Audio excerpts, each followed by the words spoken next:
생생한 뉴스 속 이야기를 직접 전합니다. 취재 파일. 취재 파일 시간입니다. 장윤선 정치 전문 기자와 함께하겠습니다. 어서 오십시오. 네, 안녕하세요. 윤석열 대통령 네. 프랑스 일정 마치고 이제 베트남으로 건너갔는데 부산 엑스포 유치를 위해서 영어 연설 잘했잖아요. 네. 그런데 지각 논란이 불거져서 이게 어떻게 된 건지 팩트 체크 좀 부탁드릴게요. 예. 뭐 아마 보신 분들도 계실 거고요, 영상을. 그리고 어떤 거지? 한번 궁금하신 분들은 한번 찾아봐도 좋을 것 같은데요. 사실 때 아닌 대통령의 지각 논란이 제기된 것은 앞서 말씀 주신 대로 어제 아침 국제 박람회 기구 총회가 열리는 행사장 영상이 공개되면서 시작이 됐습니다. 네. BI 측의 사회자가 첫 번째 발표자인 사우디아라비아 발표가 끝나고 다음 대표단 발표에 앞서서 기술적인 조정을 위해서 몇 분만 기다려주시면 감사하겠습니다. 이제 이렇게 안내를 했는데요. 그 사이에 윤석열 대통령하고 한국 대표단이 들어왔어야 되는데 미처 도착을 못한 거죠.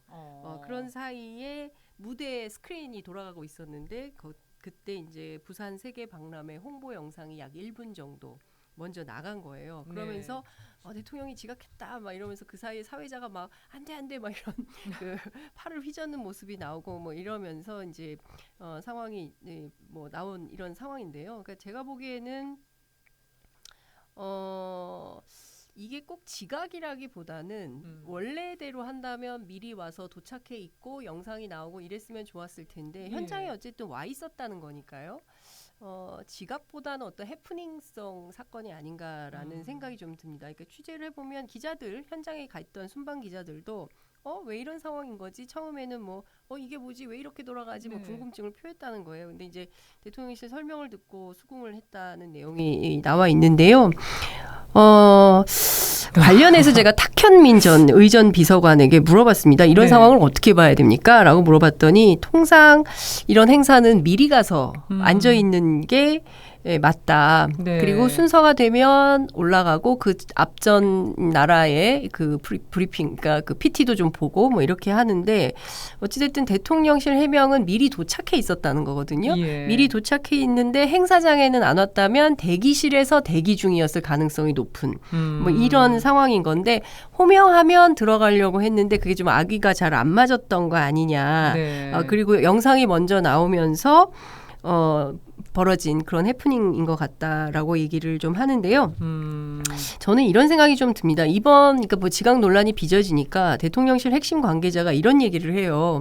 윤 대통령이 행사장에 지각했다는 일부 주장은 가짜 뉴스다라고 얘기하면서 국내 일부 선동 세력이 본질을 비판할 수 없으니까 사실과 전혀 다른 왜곡된 정보를 흘리면서 곁가지로 비판을 하고 있다. 이제 이렇게 세게 나왔습니다. 좀 과하게 반응을 한 게 아닌가 싶기도 했어요. 선동이라는 단어를 요즘 좀 많이 듣게 되거든요. 그렇죠. 선동, 배후 세력, 뭐 이런 배후 세력 색출 막 말이 좀 셉니다.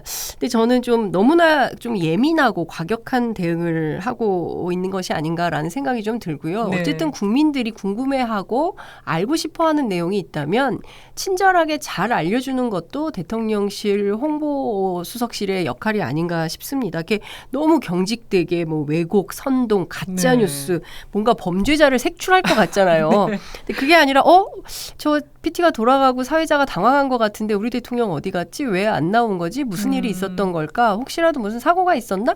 라고 국민들이 관심 있게 지켜보다가 궁금증을 자아낼 수 있기 때문에 그에 대해서는 충분한 설명을 하고 이건 이렇습니다. 라고 해명을 하고 넘어가면 되는데 이렇게 범인 색출하듯이 이렇게 안 했으면 좋겠다라는 생각이 들고 현장에 가 있는 이제 전재수 의원 등 제가 이제 의원들 같이 가 있는 이제 부산 지역 의원들 이제 취재를 했는데 현장 PT에 대해서는 반응도 좋고 특별한 문제 없이 잘 진행이 되고 있노라.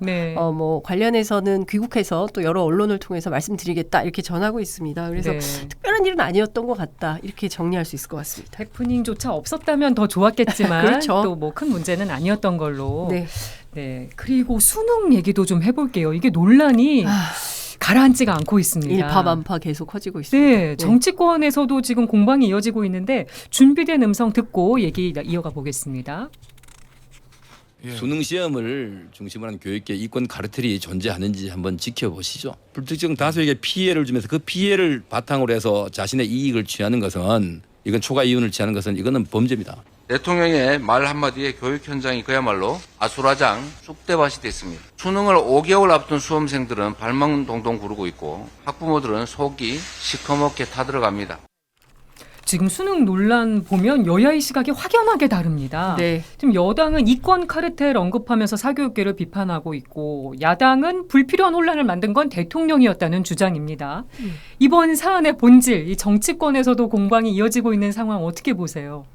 저는 우선 배가 산으로 가고 있다. 이런 생각이 좀 듭니다. 아마 대한민국은 모든 분들이 입시 전문가일 거예요. 예. 왜냐하면 그 대학 입시라는 게 모든 이해관계자들의 총합이거든요. 네. 그러니까 어느 대학을 어떻게 가느냐를 준비하기 위해서 아이가 태어나면서부터 준비한다고 하잖아요. 네. 어느 유치원을 가고 어느 초등학교를 가고 어느 중학교, 고등학교를 거쳐서 대학. 그다음에 이제 어떻게 살 것인가를 어떤 로드맵을 가지고 애가 태어나기 전부터 준비한다는 사람들도 있어요. 네. 그게 왜 그러냐면 그만큼 우리 사회가 경쟁이 치열하고 학벌 사회가 심각하고 그다음에 대학 서열화, 고등학교 서열화, 줄 세우기 교육이 심각하기 때문에 그렇습니다. 네. 그것보다 더 심각한 건요. 학벌 사회가 만들어 놓은 폐단 때문에 대학을 졸업한 다음에도 임금에서 차별을 받고요. 사회적 차별을 받게 되거든요. 네. 스카이 나왔어요. 서울의 중위권 대학 나왔어요. 인서울, 수도권 대학이야, 지방 대학이야. 이거에 따라서 굉장히 많이 다르죠. 그리고 네. 대기업을 가느냐, 중소기업을 가느냐도 많이 달라요. 그렇죠. 그러니까 제가 대학을 다니던 80년대만 하더라도 대기업과 중소기업 간의 임금 격차가 그렇게 크지 않았습니다. 다닐만 했어요. 대기업이 한 100%면 중소기업이 한 8, 90% 됐거든요. 그러니까 네. 뭐 대기업가나 중소기업가나 그렇게 큰 차이는 못 느꼈단 말이죠. 그런데 IMF를 거치면서 사회가 급격히 극단화되고 정규직, 비정규직이 양산되면서 임금 차별이 커지는 거예요. 그러니까 네. 대기업을 다니면 100%를 받는데 예컨대 100만 원을 받으면 중소기업 다니면 50만 원, 60만 원을 받게 되는 겁니다. 너무 벌어졌어요. 벌어졌어요. 너무 임금 격차가 커졌어요. 거기다가 정규직이 되면 좋은데 그나마 정규직도 안 돼요. 그럼 비정규직을 2년마다 계속 돌려야 되고 심지어 그것도 안 되니까 인턴부터 시작을 해요. 네. 경력직이 아니면 또 요새는 채용도 잘 안 해요.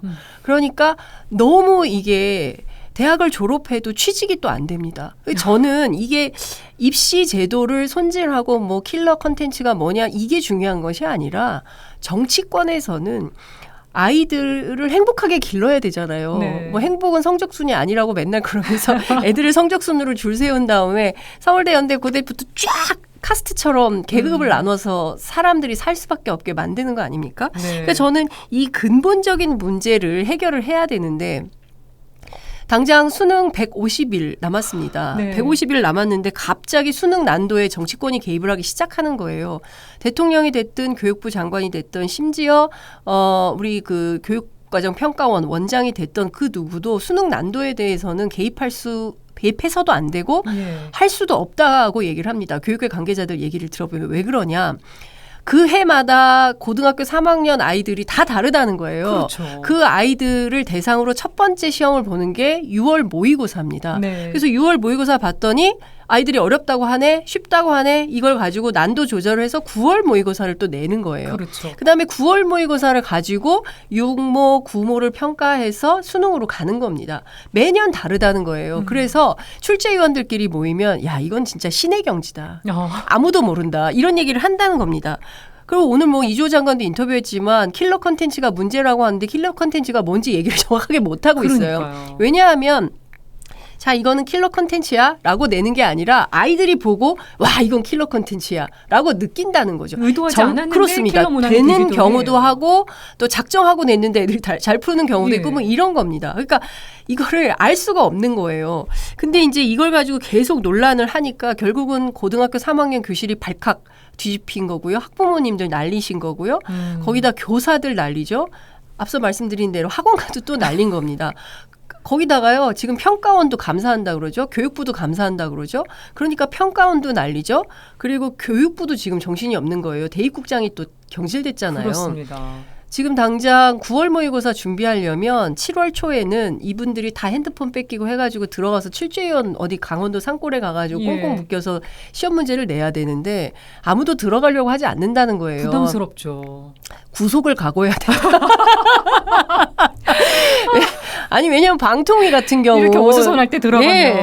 종편 심사 해가지고 교수님들 구속됐잖아요. 그 난리가 났었는데. 그렇죠. 그러니까 이번에 교수님들이 괜히 시험 문제 잘못 냈다가 이거 걸리면 구속을 각오하면서까지 저 하고 싶지 않아요. 이런 분들이 너무 많다는 거예요. 예. 그러니까 결과적으로 보면 이 피해는 고스란히 누구한테 갑니까? 학생들한테 우리 가겠죠. 아이들한테 가는 겁니다. 이게 왜 이러냐. 이렇게 보면 처음에 발단은 이제 이주호 장관이 처음 얘기를 한 거잖아요. 네. 대통령 보고하는 과정에서 과도한 배경 지식을 요구하거나 대학 전공 수준의 비문학 문항 등 공교육에서 다루지 않는 부분의 문제를 수능에서 출제하면 이런 것은 무조건 사교육에 의존하라는 거 아니냐. 네. 교육당국과 사교육 산업이 한편 카르텔이란 말이냐. 이렇게 이제 얘기를 한 거예요. 여기 결국 쉬운 수능을 내라라고 얘기를 했다는 그 대통령의 것인데 말을 전한 거였어요. 그렇습니다. 근데 대통령실이 이런 말을 또 한 적이 없다는 그러니까 거예요. 또 수정 브리핑을 하고. 그러니까요. 몇 차례 수정 브리핑을 하고 그럼 도대체 이주호 장관은 대통령이 하지도 않은 말씀을 네.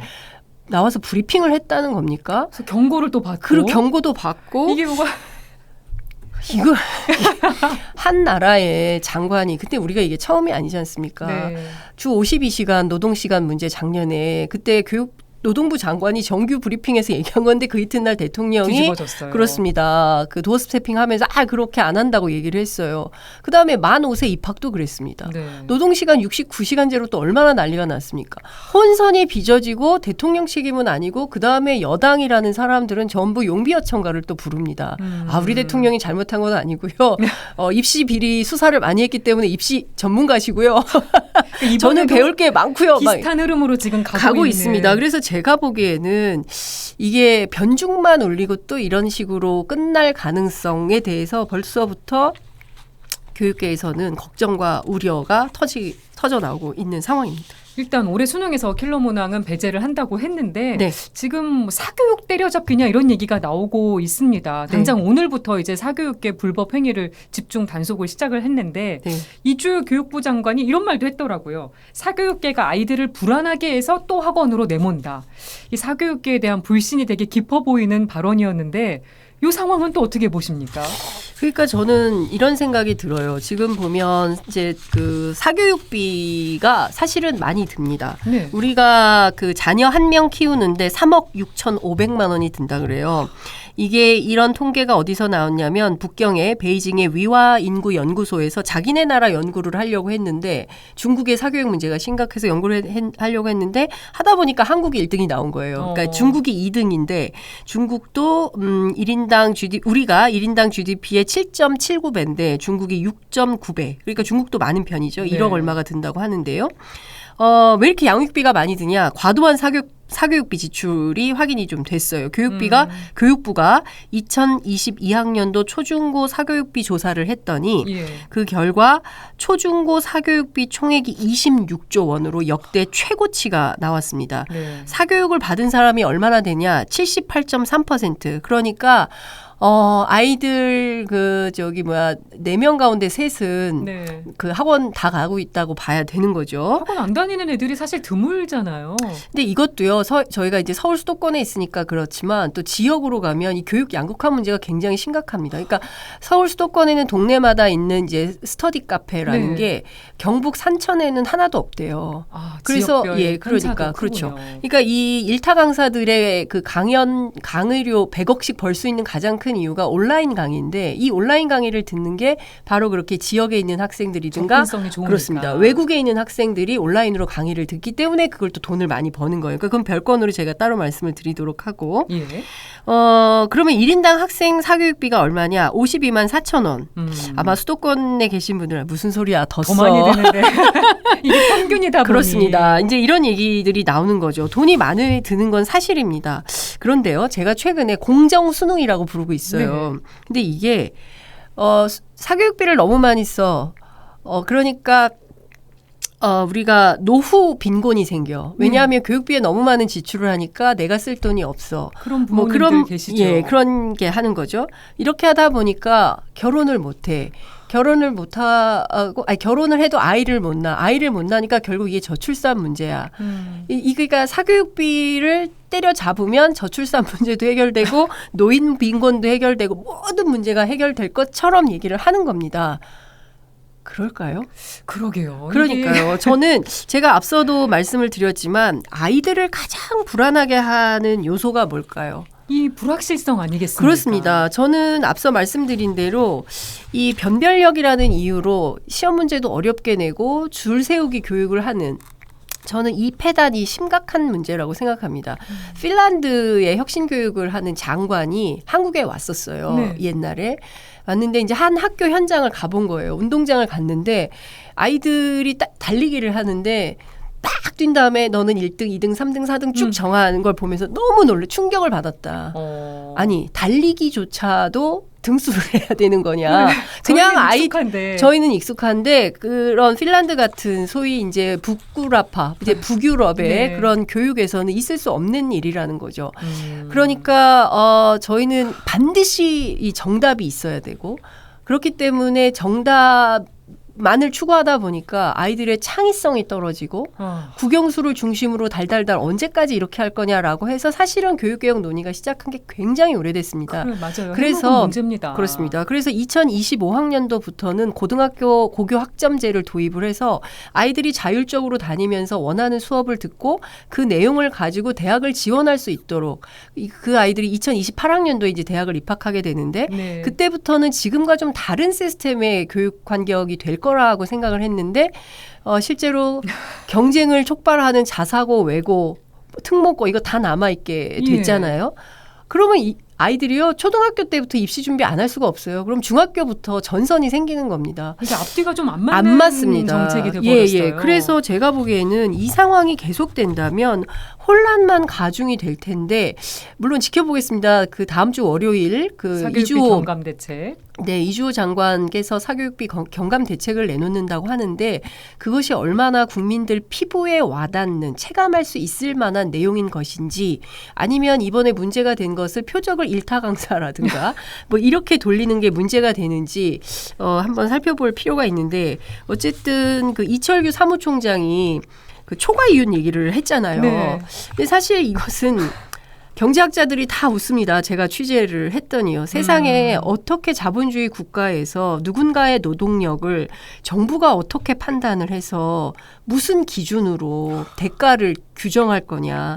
서비스 제공자와 서비스 수요자가 결정하는 문제지 수요와 공급에 따라서 네. 결정하는 거지. 이거를 그리고 기본적으로 돈을 많이 벌면 근로자는 종합소득세를 많이 냅니다. 그렇죠. 세금을 납부하게 돼 있죠. 그렇습니다. 기업은 법인세를 많이 냅니다. 네. 돈을 많이 벌면 세금을 많이 내면 되는 거예요. 그렇다고 해서 이걸 부동산 초과이익 환수제처럼 일타 강사들을 대서로 할 수 있습니까? 그러니까 이준석 대표 같은 사람이 모르면 가만히 있어라 이런 얘기를 하는 겁니다. 그렇다고 해서 이분들한테 횡재세 갑자기 돈을 많이 벌어서 횡재세 내라 이렇게 요구할 수 있습니까? 안 되죠. 그렇지 않습니다. 그렇기 때문에 탈세가 있으면 엄벌해야 됩니다. 그리고 사교육 문제는 굉장히 오래되고 심각해. 아이들이 학교에 가면 다 자고 공부는 학원에 가서 하고 요새 입시 원서도 학원에서 써주고 면접 관리도 학원에서 해주고 그럼 도대체 학교는 뭐 하는 거냐? 교사들은 뭐 하는 거냐? 특히 정교조 같은 경우에 민족, 인간화 교육 어디로 갔습니까? 이런 걸 질문하는 분들이 많이 계시는 거죠. 저는 근본적인 차원에서 새로운 접근 이런 것들이 필요하다는 생각이 좀 듭니다. 네, 시간이 다 돼서 여야 대표 연설 얘기는 정말 짧게 여쭤보겠습니다. 김기현 대표가 교섭단체 대표 연설에서 얘기했던 국회의원 수 감축 가능하겠습니까? 어렵죠. 너무 단호하게 얘기해 왜냐하면 주셔서. 현실적으로 불가능해요. 어디를 줄일 건데요. 제가 물어봤습니다. 그 국회 정개특위 이 여야 의원들한테 물어봤어요. 어디를 줄일 거예요? 30석 어떻게 할 겁니까? 김기현 대표한테 좀 물어봐 주세요. 아니 당장 그래서 비례대표 얘기가 나오는데 비례대표를 줄이자고 얘기를 하는데 가장 손쉬운 방법이죠. 왜냐하면 현역들이 물러날 생각이 없기 때문에 네. 현역들이 차고 앉아 있는 그 지역구 의석은 손을 댈 수가 없어요. 그러면 47석 지역 그 비례대표 의석 가지고 이제 아예 줄이자. 이제 조혜진 의원 같은 경우에는 이제 정개특위 소위원장을 맡고 있는데 이제 그런 주장까지 하는데요. 실제로 얼마 전에 정개특위에서 선거제도 개편을 위해서 공론조사를 실시한 바 있는데 예. 그때 그 다수의 국민들의 의견은 비례대표 의석을 확대하는 데 대해서 수구위를 하기 전에는 27%였는데 수구위를 한 다음에는 70%가 찬성을 했습니다. 네. 무려 43%포인트나 늘어난 숫자예요. 네. 그만큼 필요하다. 왜 그러냐. 민의를 대표하는 국회가 성별, 나이, 직업 이런 것에 쏠림이 없어야 되는 변호사들이 너무 많아요. 예. 검사들이 너무 많습니다. 판사 출신 너무 많아요. 이러니까 국민들의 평범한 직장인들의 이해와 요구는 누가 대변하는 거냐. 그러니까 다 비례대표도 의미가 있는 네, 건데. 우리 주부들도 할 얘기 많거든요. 근데 주부들은 누가 대변하는 겁니까? 아무도 우리를 대변해 주지 않아요. 그렇기 때문에 비례를 확대해서 이렇게 직역별로 많은 분들이 들어가서 국회를 좀 국민의 얼굴을 닮은 인간의 얼굴을 한 국회를 좀 만들어야 되지 않냐라는 생각을 하는데 여당에서 이렇게 왜 주장을 하느냐. 제가 보면 이런 겁니다.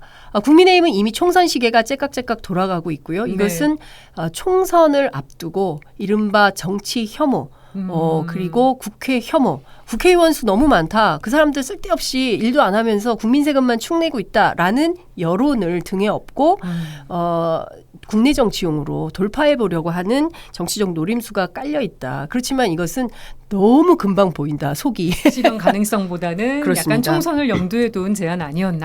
네, 단기 필마적으로 지지율이 약간 오를 수는 있지만 장기적으로 이걸 가지고 계속 가지는 않을 것이다. 이런 전망이 가능합니다. 네, 오늘 여기까지 말씀을 나눠봐야겠습니다. 장윤선 정치전문기자와 함께했습니다. 고맙습니다. 네, 감사합니다.